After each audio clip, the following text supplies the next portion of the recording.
Security misconfigurations are very common in a lot of different web applications, and they can happen whether you have an experienced team working on your application or a bunch of people who are sort of newer who are working on the application. It happens to everybody, and it becomes increasingly common as new technologies get released or new updates for the technology get released. So understanding where security misconfigurations can happen can help us locate those issues and be able to patch them when they happen or before they're discovered by anyone else.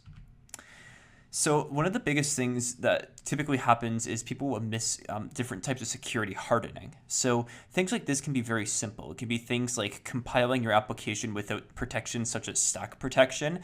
Stack protection can help prevent buffer overflows in applications. So when you turn off this flag, sometimes you get a more efficient program, but you'll also get something that's very more likely to be exploited with buffer overflows or those types of vulnerabilities.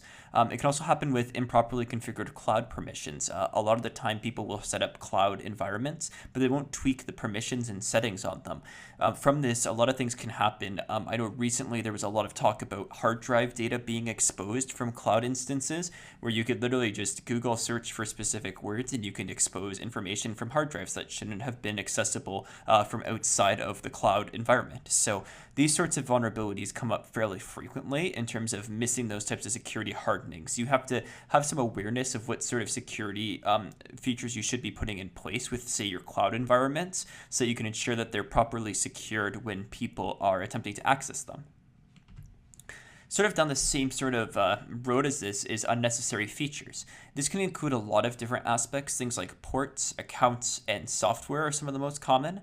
So to give you a few examples, if you have an application that ships on a server, for instance, that server could have software installed on it. And the software that's installed in it should only be the things that you are using. Same sort of idea as if you have a server running a web application, that server should only have applications installed on it that are actively being used. Otherwise, you can have old software that will be on older versions that will just expand the attack surface for someone attempting to attack your product.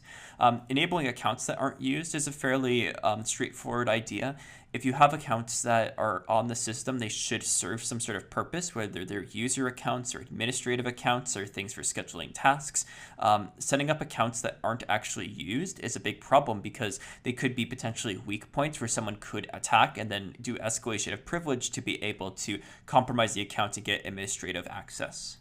The last piece here is enabling ports that don't need to be used, and a perfect example of this is the GhostCat vulnerability. With GhostCat, the AGP port was enabled, and it was allowing people to be able to get files that they shouldn't have been able to get or do remote code execution potentially. That AGP port was something that was very rarely used by anybody who was using Tomcat. For things like SAML, it was typically used, but there was a lot of instances where people had that AGP port enabled, but they weren't using it at all. So it just goes to show that when you default install an application, it's going to come with everything turned on essentially, and you need to be the one to turn off the things you aren't using, which means that you have to have a good understanding of what your application should actually be working with and what it should actually need in order for it to be running. So by understanding what your application needs and uses, you can lower the attack surface to the point where it's only things that are being used. That means you have to keep less stuff up to date and also less things for the attacker to be able to attack. Another place where we typically have security misconfigurations is in error handling. The most common is revealing stack traces to the user. If we run an exploit and we get an error, that error might expose information about what happened, and that exposure of information could tell us things about the actual system or service itself. It can tell us things about how the code is flowing through the application, where the error actually happened, what web pages are being accessed. It can give us a lot of information. So error handling is very important. Same sort of idea with creating error messages. If you make error messages that are too informative, you can expose too much information. The classic example is that username doesn't exist when someone tries to log in, tells them that they are trying to access a user that doesn't exist, which means that they could try a different user. So they gain information from the error message, which is something we don't really want to do. We want to balance error messages displaying useful information to the user, as well as error messages not exposing too much information to the user that they can learn something about the application's functionality, right?